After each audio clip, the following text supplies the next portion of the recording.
Here's a beautiful carriage clock here. Obviously, they're French. I was talking the top. See the top there? That's what they call a compensated balance.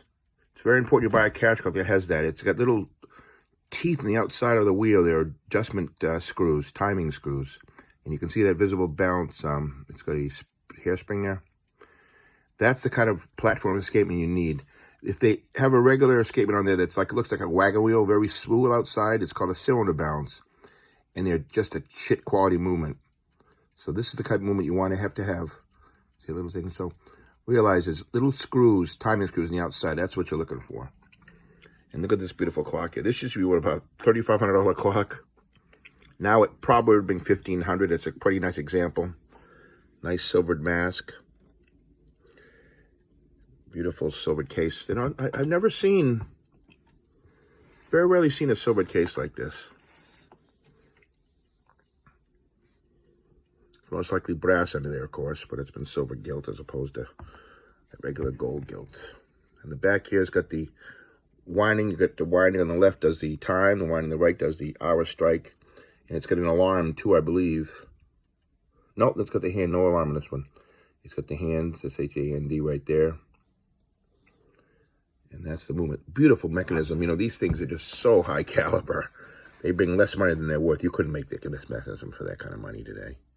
Just couldn't. It's just too much work. It's like a grandfather clock movement, really. Beautiful spring barrels there and beautiful turned, all the work in there. Magnificent. And behind the dial is a lot of stuff. This is just an hour striker. But if you look at a quarter sonnerie or a grand sonnerie striking clock, it's got extra stuff behind the dial. They're very complicated. A lot of small things. So I take these apart and put them together before. My fingers are just almost to the point where I can't hold this stuff. I can't do a watch. It's too small for my big fat fingers. But this is almost, I can pretty much do it, but it's just hard. It's very small gears and very fragile gears. You gotta be very careful because their pinions are very, very fragile. When you push, you gotta go gently with them because they're beautiful flowers. Isn't it great? So that's a nice carriage clock here. And the button on here pushes that you to press that.